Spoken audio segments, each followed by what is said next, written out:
வேத ஆராய்ச்சி நிகழ்ச்சிக்காக காத்திருக்கும் அன்பர்களை இயேசு கிறிஸ்துவின் இனிய நாமத்திலே வாழ்த்தி வரவேற்கிறோம். நாம் கடந்த நிகழ்ச்சியிலே லேவியராகமம் 10ஆம் அதிகாரம் முழுவதையும் கற்றுக்கொண்டோம். அந்த பகுதியிலே நாம் கற்றுக்கொண்ட சத்தியங்கள் ஞாபகத்தில் இருக்கிறதா? சற்று திருப்பி பார்ப்போமா? கர்த்தருடைய வார்த்தையை படிப்பதற்கும் அதை போதிப்பதற்கும் பரிசுத்த ஆவியானவரின் நிறைவு ஊழியர்களுக்கு தேவையானதாக இருக்கிறது என்றும், தேவனிடத்திலே சேருகிற எவரும் அவருடைய சித்தத்தின்படிதான் சேர வேண்டும் என்றும் கற்றுக்கொண்டோம். இன்று நாம் லேவியராகமம் 11ஆம் அதிகாரம் 1ஆம் வசனம் முதல் 40ஆம் வசனங்கள் வரை கற்றுக்கொள்ள இருக்கிறோம். நாம் புசிக்கவும் புசிக்கக்கூடாததுமான மிருகங்கள் எவை? ஒரு விசுவாசி தான் கர்த்தருடைய பிள்ளை என்பதை எவ்வாறு வெளிப்படுத்துகிறான்? தொடர்ந்து ஆழமாக கற்றுக்கொள்ள எங்களுடன் இணைந்திருங்கள். கிறிஸ்துவுக்குள் பிரியமானவர்களே, கடந்த நிகழ்ச்சியிலே நாம் லேவியராகமம் 11ஆம் அதிகாரத்தை சிந்திக்க துவங்கினோம். முதல் 3 வசனங்களை வாசிக்கிறேன். கர்த்தர் மோசேயையும் ஆரோனையும் நோக்கி, நீங்கள் இஸ்ரவேல் புத்திரரோடே சொல்ல வேண்டியது என்னவென்றால், பூமியில் இருக்கிற சகல மிருகங்களிலும் நீங்கள் புசிக்கத்தக்க ஜீவ ஜந்துக்கள் யாதெனில், மிருகங்களில் விரி குழம்புள்ளதாயிருந்து குழம்புகள் 2ஆக பிரிந்து இருக்கிறதும் அசை போடுகிறதுமானவைகளை எல்லாம் நீங்கள் புசிக்கலாம். கர்த்தரே அசுத்தம் எது சுத்தமானது எது என்பதை சொல்கிறார். வெளிச்சத்துக்கும் இருளுக்கும் வித்தியாசத்தை அவரே சொல்கிறார். எந்தெந்த மிருகங்களை சாப்பிடலாம் என்பதை குறித்து உபாகமம் 14ஆம் அதிகாரம் 6ஆம் வசனத்திலையும் நாம் பார்க்கலாம். இங்கே லேவியராகமத்திலே அடிப்படை கொள்கைகளும் சுத்தமில்லாத சில மிருகங்களை குறித்த உதாரணங்களும் கொடுக்கப்பட்டிருக்கிறது. உபாகம புத்தகத்திலே இது வலியுறுத்தப்படவில்லை, ஆனால் சுத்தமான மிருகங்களை குறித்த பட்டியலை அங்கே நாம் பார்க்கலாம். லேவியராகமம் புசிக்கக்கூடாததை குறித்து எச்சரிப்பு கொடுக்கிறது, எதிர்மறையாய் சொல்கிறது. உபாகமத்திலே நேர்மறையாய் செய்ய வேண்டிய காரியங்கள் சொல்லப்பட்டிருக்கிறது. இது புதிய ஒரு கற்பனையாக இல்லாவிட்டாலும் சுத்தமான மற்றும் அசுத்தமான காரியங்களை குறித்து தெளிவான வேறுபாடு சுட்டி காட்டப்படுகிறது. இதற்கு அடிப்படை காரணம் கர்த்தருடைய பிள்ளைகள் சுகதேகிகளாக இருக்க வேண்டும் என்பதுதான். பெர்சியா தேசத்திலே மக்கள் சில மிருகங்கள் நல்ல கடவுளாலும் சில மிருகங்கள் கெட்ட கடவுளாலும் படைக்கப்பட்டன என்று கூறுவார்கள். தேவனே எல்லா மிருகங்களையும் உண்டாக்கினவர். ஆண்டவராய் இயேசு கிறிஸ்து சிங்கத்துக்கு ஒப்பிடப்படுகிறார். இது யூதா கோத்திரத்தின் அடையாளமாய் இருக்கிறது. இதனால்தான் இயேசு கிறிஸ்து யூத ராஜசிங்கம் என்று அழைக்கப்படுகிறார். சிலர் கள்ள போதனைகளிலே உட்கொள்கிற ஆகாரத்திற்கும் ஆத்மாவிற்கும் தொடர்பு இருக்கிறது என்று சொல்வார்கள். ஆனால் எந்த மிருகத்தை சாப்பிடுகிறார்களோ அந்த மிருகத்தின் குணநலன் அந்த மனிதனுக்கு வருகிறதில்லை. இது மூட நம்பிக்கையே.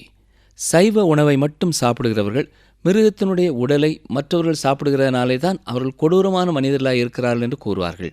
ஆனால் சைவ உணவு எடுத்துக்கொள்கிறவர்களும் எல்லா மனிதர்களைப் போலவுமே பாவத்திலே விழுந்து போவதை நீங்கள் பார்க்கலாம். மற்ற தேசங்களிலிருந்து இஸ்ரவேல் ஜனங்களை பிரித்தெடுத்தவர்களாக வைப்பதற்காக தேவன் செய்த திட்டங்களிலே ஒன்றுதான் இந்த சுத்தமான மிருகம் அசுத்தமான மிருகம் தொடர்பானவை. இந்த பகுதியிலிருந்து நாம் கற்றுக்கொள்கிற ஆவிக்குரிய சத்தியம் என்ன? இந்த மாம்சம் தொடர்பான எந்த சடங்குகளினாலும் எந்த விசேஷித்த ஆவிக்குரிய ஆசீர்வாதங்களும் இல்லை. ஆனால் நாம் இங்கே கவனிக்க வேண்டிய காரியம், ஒரு மாடு எப்படி அசை போடுகிறதோ அதே போல நாமும் கர்த்தருடைய வசனங்களை தியானம் பண்ண வேண்டியவர்களாக இருக்கிறோம். சங்கீதம் 1:2 வாசிக்கும் பொழுது, கர்த்தருடைய வேதத்திலே பிரியமாயிருந்து இரவும் பகலும் அவருடைய வேதத்தில் தியானமாயிருக்கிற மனுஷன் பாக்கியவான் என்று வாசிக்கிறோம். தியானம் பண்ணுவது விசுவாசிகளுக்கு ஆவிக்குரிய ஆசீர்வாதங்களை கொடுக்கிறது. அதே போல விசுவாசிகள் பிரித்தெடுக்கப்பட்டவர்களாய் வாழ அழைக்கப்பட்டவர்கள். எபேசியர் 4ஆம் அதிகாரம் 1ஆம் வசனத்திலே, கர்த்தர் நிமித்தம் கட்டுண்டவனாய நான் உங்களுக்கு சொல்கிற புத்தி என்னவெனில், நீங்கள் அழைக்கப்பட்ட அழைப்புக்கு பாத்திரவான்களாய் நடந்து என்று சொல்கிறார். எபேசியர் நிறுவத்திலேயே 5ஆம் அதிகாரம் 2ஆம் வசனத்திலே சொல்லும் பொழுது, கிறிஸ்து நமக்காக தம்மை தேவனுக்கு சுகந்த வாசனையான காணிக்கையாகவும் பலியாகவும் ஒப்பு கொடுத்து நம்மில் அன்பு கூர்ந்தது போல நீங்களும் அன்பிலே நடந்து கொள்ளுங்கள் என்று சொல்லப்பட்டிருக்கிறது. எபேசியர் 5:15 பார்த்தால், நீங்கள் ஞானமற்றவர்களைப் போல நடவாமல் ஞானமுள்ளவர்களைப் போல கவனமாய் நடந்து உள்ள பார்த்து என்று சொல்கிறார். தீமோத்தேயுவுக்கு அப்போஸ்தலனாகிய பவுல் எழுதும் பொழுதும் 2வது கடிதத்திலே 3வது அதிகாரம் 14-15 வசனங்களிலே, நீ கற்று நிச்சயித்து கொண்டவைகளில் நிலைத்திரு, அவைகளை இன்னாரிடத்தில் கற்றாய் என்று நீ அறிந்திருக்கிறதும் அல்லாமல் கிறிஸ்து இயேசுவை பற்றும் விசுவாசத்தினாலே உன்னை இரட்சிப்புக்கேற்ற ஞானமுள்ளவன் ஆக்கத்தக்க பரிசுத்த வேத எழுத்துக்களை நீ சிறு வயது முதல் அறிந்தவன் என்றும் உனக்கு தெரியும் என்று சொல்கிறார். பிரியமானவர்களே, யாக்கோபும் தனது நிருபத்திலே 1:22 நீங்கள் உங்களை வஞ்சியாதபடிக்கு திருவசனத்தை கேட்கிறவர்களாய் மாத்திரமல்ல அதன்படி செய்கிறவர்களாயும் இருங்கள் என்று சொல்லியிருக்கிறார். ஒரு விசுவாசினுடைய வாழ்க்கை முறையானது கர்த்தருடைய வசனத்தோடு கட்டப்பட்டதாக இருக்கிறது. நீங்கள் இந்த உலகத்திலே தொடர்ந்து வாழ வேண்டும் என்று சொன்னால் கர்த்தருடைய வார்த்தையை அடிக்கடி தியானித்து கொண்டே இருக்க வேண்டும். கர்த்தருடைய வார்த்தை ஒன்றே உங்களுடைய வாழ்க்கையிலே வித்தியாசமான ஒரு நடக்கையை கொடுக்க முடியும். வேத வசனத்தை முறையாக கற்றுக்கொள்கிற ஒரு விசுவாசி அதை தன்னுடைய வாழ்க்கையிலே பயிற்றுவிக்கும் பொழுது இந்த சமுதாயத்திலே தங்கள் வாழ்க்கையினாலும் வார்த்தையினாலும் கர்த்தருடைய பிள்ளை என்பதை வெளிப்படுத்துகிறவர்களாய் இருக்கிறார்கள். அருமையானவர்களே, உங்களை பார்க்கிறவர்கள் நீங்கள் கர்த்தருடைய பிள்ளைகள் என்பதை கூற முடியுமா? இதை குறித்து சற்றே எண்ணி பாருங்கள். இன்று மக்கள் கிறிஸ்தவர்கள் விநியோகிக்கிற ஒற்றைத்தாள் பிரதிகளை பார்ப்பதை விட கிறிஸ்தவர்கள் எப்படி வாழுகிறார்கள் என்பதை கூர்ந்து கவனிக்க விரும்புகிறார்கள். லேவியராகமம் 11ஆம் அதிகாரம் 4 முதல் 8 வசனங்களை பார்த்தால் இங்கே சுத்தமில்லாத மிருகங்களை குறித்து ஒரு பட்டியல் கொடுக்கப்படுகிறது. இந்த மிருகங்களை குறித்து ஒருவேளை உங்களுக்கு கேள்விக்குறிகள் இருக்கலாம். தாவர வகைகளை உட்கொள்கிற மிருகங்களே அசைபோடும் பழக்கமுடையவை. எனவே மிருகங்களை உட்கொள்ளும் மிருகங்கள் விலக்கப்படுகிறது. தேவன் ஒட்டகத்தை சாப்பிடுவதை குறித்து எச்சரிக்கிறார். ஒருவேளை இதை யார் சாப்பிடப் போகிறார்கள் என்று நீங்கள் நினைக்கலாம். புதிய ஏற்பாட்டிலே பார்க்கும்பொழுது பரிசேயர்கள் ஒன்றுமில்லாத காரியங்களை பெரிதுபடுத்தி முக்கியமான காரியங்களை விட்டுவிட்ட பொழுது கொசு இல்லாமல் வடிகட்டி ஒட்டகத்தை விழுங்குகிறவர்கள் என்று இயேசு அவர்களை குறித்து சொன்னது வேடிக்கையான ஒன்றாகவே இருக்கிறது இல்லையா? ஒட்டகம் பெரிய ஒரு மிருகம் மட்டுமல்ல, அது அசுத்தமான மிருகமாயும் இருக்கிறது. இன்றைக்கு சிலர் பன்றி இறைச்சியை சாப்பிடக்கூடாது என்று சொல்வார்கள். ஆனால் முயலை குறித்து அவர்கள் பேசுகிறதில்லை. பன்றிகளுக்கு விரிகுழம்பு உண்டு, ஆனால் அவை அசை போடுகிறதில்லை. பன்றிகள் எப்பொழுதுமே சாப்பிட்டு கொண்டே இருக்கும், ஆனால் அசை போடுகிறதில்லை. பன்றிகள் அசுத்தமான மிருகங்கள் வரிசையிலே இருக்கிறது. அவை சாப்பிடும் உணவுகளும் அசுத்தமானவையாயிருக்கிறது. இந்த அசுத்தமான மிருகங்கள் மரித்து போகும்பொழுது கூட அதை தொடக்கூடாது என்பதை குறித்து இஸ்ரவேல் ஜனங்களுக்கு எச்சரிப்பு கொடுக்கப்படுகிறது. இதில் ஆவிக்குரிய சத்தியம் அடங்கியிருக்கிறது. பாவத்திலே வாழுகிறவர்களோடு நெருக்கமான தொடர்புள்ளவர்களாய் வாழும் பொழுது பாவம் நம்மையும் தொற்றிக்கொள்ளும். அடுத்ததாக தண்ணீரிலே இருக்கும் சுத்தமான மிருகம் அசுத்தமான மிருகங்களை குறித்து சொல்லப்பட்டிருக்கிறது. 9 முதல் 12 வசனங்கள் வரை இதை பார்க்கலாம். இங்கே மீன் இனத்திலேயும் செதில்கள் இல்லாதது உட்கொள்ளப்படக்கூடாது என்று சொல்லப்பட்டிருக்கிறது. கடல் நீரில் வாழ்ந்தாலும் சரி, சுத்தமான நீரில் வாழ்ந்தாலும் சரி, தண்ணீரில் இருக்கும் ஊரும் பிராணிகள் அருவருப்பானவை. இங்கே இந்த வேறுபாடு மிக தெளிவாக சொல்லப்பட்டிருப்பதனாலே உதாரணங்கள் சொல்லப்படவில்லை. இஸ்ரவேல் ஜனங்கள் மத்தியதரை கடலில் இருந்தும் கலிலேயா கடலிலிருந்தும் யோர்தான் நதியிலிருந்தும் மீன்களை பெற்றார்கள். அது அவர்களுக்கு ஒரு முக்கியமான ஆகாரமாய் இருந்தது. எருசலேமின் ஒரு வாசலுக்கு பெயரே மீன் வாசல். மத்தியதரை கடலிலிருந்து கொண்டு வரப்பட்ட மீன்கள் அங்கேதான் வந்தன. நமக்கு ஆர்வம் தரக்கூடிய ஒரு காரியம் என்னவென்றால், நெகேமியாவின் காலத்திலே இந்த இடத்திலே தான் பிரச்சனை வந்தது. காரணம் என்னவென்றால், ஓய்வு நாளிலே அவர்கள் மீன்களை வியாபாரத்திற்காக கொண்டு வந்தார்கள். இதை குறித்து நெகேமியா 13ஆம் அதிகாரம் 16 முதல் 22 வசனங்களிலே வாசிக்கிறோம். புதிய ஏற்பாட்டை கவனமாய் கற்றுக்கொள்ளும் யாருமே மீன்பிடித்தல் அந்நாட்களிலே எவ்வளவு முக்கியமானதாய் இருந்திருக்கிறது என்பதை அறிந்து கொள்ளலாம். முதலாவதாக தனக்கு சீடர்களாய் இருக்கும்படி இயேசு அழைத்தவர்கள் மீன் பிடிக்கிறவர்கள்தான். அவர்கள் மனிதர்களை பிடிக்கிறவர்களாக வேண்டும் என்று அழைப்பு கொடுக்கப்பட்டது. மத்தேயு எழுதின சுவிசேஷம் 13ஆம் அதிகாரம் 47 முதல் 50 வசனங்களிலே இயேசு கிறிஸ்து பரலோக ராஜ்யத்தை குறித்து ஒரு உவமையை சொல்லுகிறார். அது நல்ல மீன்களையும் கெட்ட மீன்களையும் பிடிக்கிற ஒரு வலைக்கோப்பாய் இருக்கிறது என்று சொல்லியிருக்கிறார். நல்ல மீன் எது, கெட்ட மீன் எது என்று எப்படி தீர்மானிப்பது? பெரிய மீன் நல்ல மீன், சிறிய மீன் கெட்ட மீன் அல்ல. அது லேவியராம பிரமாணத்தின்படியே சிறகும் செதில்களும் உள்ளவைகள் நல்லவை, சுத்தமானவை. பிரியமானவர்களே, அதே போல ஒரு விசுவாசி பரிசுத்த ஆவியானவராலே உந்தி தள்ளப்படுகிறவனாய் இருக்க வேண்டும். இயேசு கிறிஸ்துவின் நீதியின் வஸ்திரத்தினாலே மூடப்பட்டிருக்க வேண்டும். இந்த 2 தான் அதற்கான அடையாளங்கள். அவைதான் சிறகும் செதில்களும். லேவியராகமம் 11ஆம் அதிகாரம் 13 முதல் 19 வசனங்களை பார்த்தால், தண்ணீரில் உள்ளவைகளிலே புசிக்கத்தகாதவைகளின் பட்டியலை பார்க்கிறோம். அவைகளின் மாம்சம் உங்களுக்கு அருவருப்பாய் இருப்பதாக. மட்டுமல்ல, பறவைகளிலே அருவருக்க வேண்டியவை குறித்து சொல்லும் பொழுது கழுகு, கருடன், கடலுராஞ்சி, பருந்து, காகம், தீக்குருவி, செண்புகம், ஆந்தை, நீர்க்காகம், கோட்டான், நாரை, கூளக்கடா, கொக்கு, ராஜாளி, வௌவால் என்ற ஒரு பெரிய பட்டியலை பார்க்கிறோம். பறவைகளை பொறுத்தமட்டிலேயும் மிருகங்களுக்கும் மீன்களுக்கும் கொடுக்கப்பட்டது போல குறிப்பான வேறுபாடுகள் சொல்லப்படவில்லை. ஆனால் கவனித்து பார்த்தால் அழுக்கான காரியங்களை, சுத்தமில்லாத காரியங்களை உட்கொள்ளும் அத்தனையையும் அருவருக்கும்படியாக சொல்லப்பட்டிருக்கிறது. நான் வாசிக்கிற பட்டியலிலே உள்ள சுத்தமில்லாத மிருகங்கள் எல்லாம் பாலஸ்தீன தேசத்திலே உள்ளவை. மட்டுமல்ல, மோசேயின் பிரமாணங்கள் குறிப்பாக இஸ்ரவேல் மக்களுக்கும் அதிலும் குறிப்பாக பாலஸ்தீன தேசத்திலே தங்கி இருக்கிறவர்களுக்குமே நேரடியாக பொருத்தமானதாக இருக்கிறது. இங்கே நாம் வாசிக்கிற சில பறவைகளுடைய பெயர்கள் நமக்கு வினோதமானவையாய் தெரிகின்றன. அவை எல்லாமே அசுத்தமான பறவைகளாய் சொல்லப்பட்டிருக்கிறது. அது அவைகள் எதை உட்கொள்கிறதோ அதன் அடிப்படையிலே சொல்லப்பட்டிருக்கிறது. இதை நாம் சாப்பிடுவதோ சாப்பிடாமல் இருப்பதோ எந்த வேற்றுமையும் உண்டு பண்ண போகிறதில்லை. அதன் மாம்சம் நம்மை கர்த்தரிடத்திலே வழிநடத்தப் போகிறதில்லை.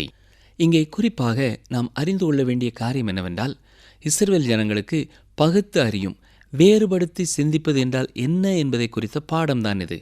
சுத்தமானது எது, அசுத்தமானது எது என்பதை குறித்த தீர்மானம் எடுக்கக்கூடியவர்களாய் அவர்கள் இருக்க வேண்டும். இன்றைக்கும் இந்த வேத பகுதி நமக்கும் கற்றுக் கொடுக்கிற முக்கியமான பாடம் இதுதான். நம்முடைய வேலைகளை தெரிந்து கொள்ளும் பொழுதும், நம்முடைய குணநலனை நாம் தெரிந்து கொள்ளும் பொழுதும், இயேசு கிறிஸ்துவை ஏற்றுக்கொள்வதா வேண்டாமா என்பதை குறித்த தீர்மானம் எடுப்பதாக இருந்தாலும் சரி, கர்த்தருடைய வார்த்தையை கருத்தோடு படிப்பதா வேண்டாமா என்பதை குறித்த தீர்மானம் எடுப்பதாக இருந்தாலும் சரி, கர்த்தருக்கு பிரியமான பாதைகளை நடக்கவா வேண்டாமா என்று தீர்மானிக்க வேண்டிய வேலையாக இருந்தாலும் சரி, நாம் பகுத்தறிந்து தீர்மானிக்கக்கூடிய ஞானமுள்ளவர்களாய் வாழ வேண்டும். எலியாவினுடைய அனுபவத்தை குறித்தும் இங்கே நாம் சற்றே சிந்திக்க வேண்டும். எலியா காகங்களை போஷிக்கவில்லை, காகங்களால் போஷிக்கப்பட்டார். தேவனுடைய வார்த்தைக்கு எல்லா காரியங்களிலேயும் கீழ்ப்படிந்த இந்த மனிதனுடைய வாழ்க்கையிலேயும் ஒருவேளை இது அவரை தாழ்மைப்படுத்தும் அனுபவம்தான். இருந்தாலும் கர்த்தரே எலியாவை வழி நடத்தினார். லேவியராகமம் 11ஆம் அதிகாரம் 20 முதல் 23 வசனங்களை பாருங்கள். சில வெட்டுக்கிளி ஜாதிகள் பரிசுத்தமானவை என்று சொல்லப்பட்டிருக்கிறது. யோவான் ஸ்நானகனும் வெட்டுக்கிளியையும் தேனையுமே தனது உணவாக கொண்டார் என்று பார்க்கிறோம். மட்டுமல்ல, வசனங்கள் 24 முதல் 28 வரை பார்த்தால், கர்த்தர் அருவருக்கிற பறவைகளிலே 4 காலால் நடமாடுகிற யாவும் அருவருப்பானவை என்று சொல்லப்பட்டிருக்கிறது. மரித்த அதன் சரீரமாயிருந்தாலும் சரி, அந்த சரீரத்தை சுமந்தாலும் சரி, சாயங்காலம் மட்டும் தீட்டு வஸ்திரம் துவைக்கப்பட வேண்டும் என்றும் பார்க்கிறோம். அதேபோல வெறி குழம்புகள் இல்லாத அசைபோடாமல் இருக்கிற மிருகங்கள் அருவருப்பானவை. அதை தொடுகிறவனும் தீட்டுப்பட்டவன். மட்டுமல்ல, 4 கால்களால் நடக்கிற சகல ஜீவன்களிலும் தங்கள் உள்ளங்கால்களை ஊன்றி நடக்கிற யாவும் அசுத்தமாயிருப்பதாக என்று சொல்லப்பட்டிருக்கிறது. அதன் செத்துப்போன உடலை சுமந்தவனும் வஸ்திரத்தை துவைக்க வேண்டும். சாயங்காலம் மட்டும் அவனும் தீட்டுப்பட்டு இருப்பான்.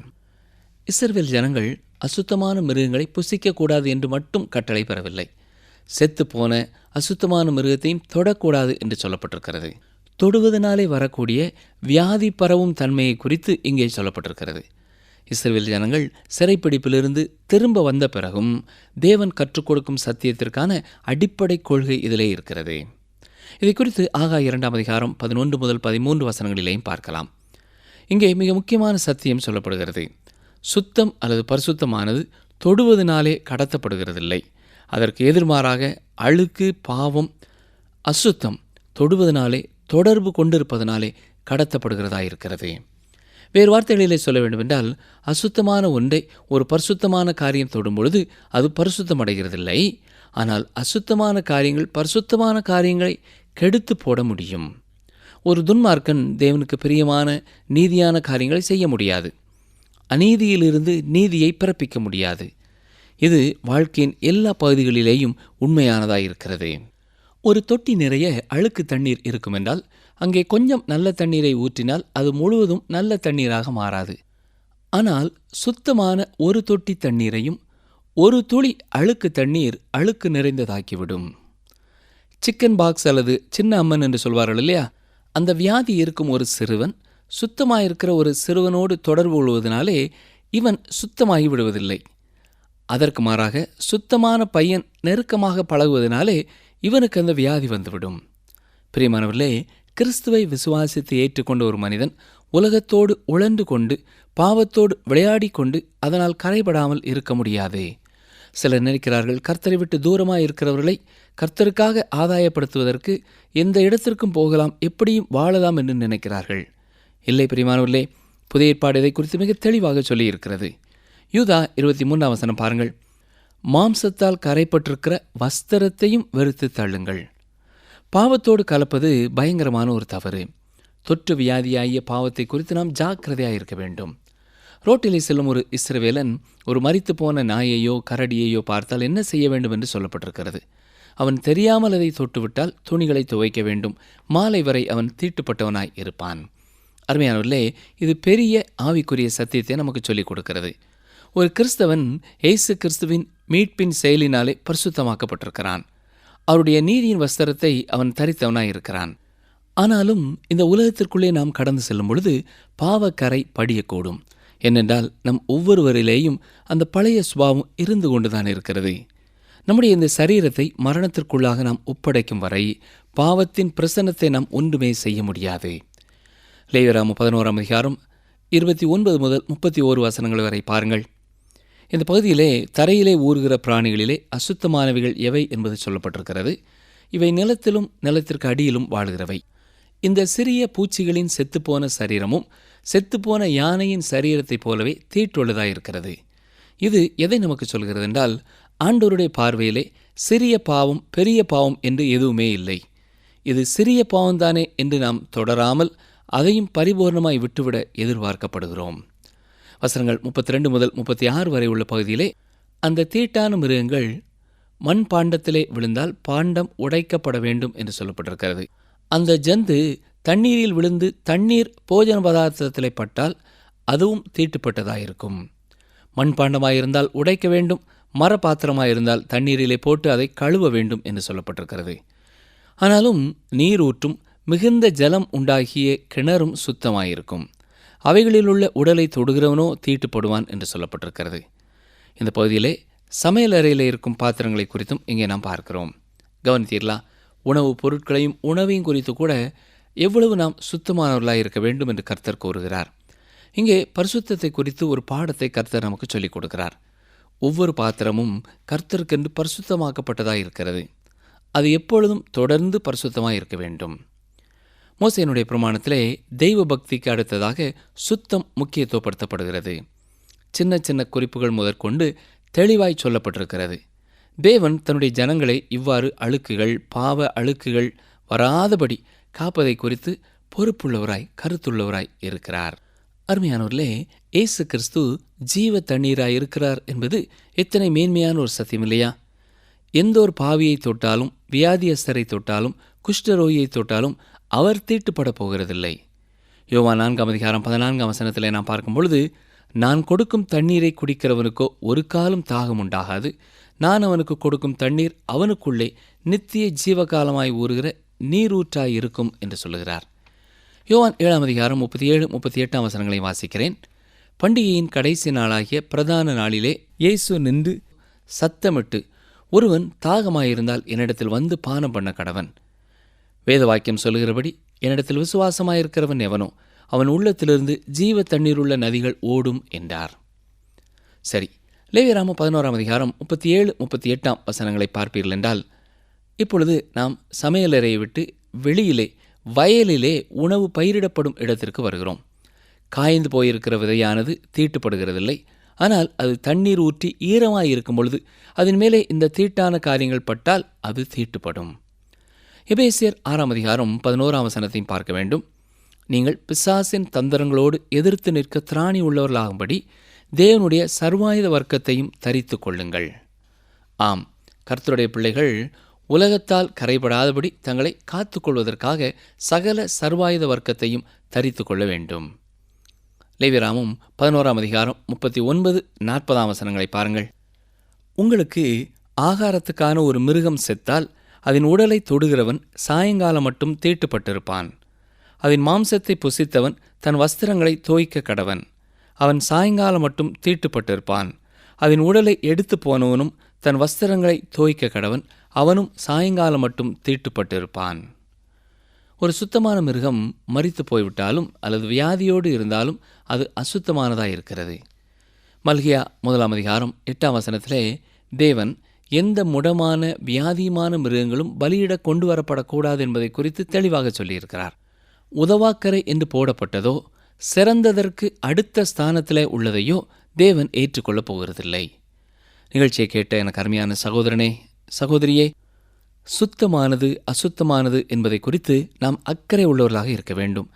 இதற்காகத்தான் கர்த்தர் இந்த சத்தியங்களை நமக்கு கற்றுக் கொடுத்திருக்கிறார். நீதி எது அநீதி எது என்பதை பகுத்தறியும் அறிவு நமக்கு தேவை. சுத்தமான காரியங்கள் எவை அசுத்தமான காரியங்கள் எவை என்பதை குறித்தும் தெளிவான அறிவுள்ளவர்களாய் நாம் வாழ வேண்டும்.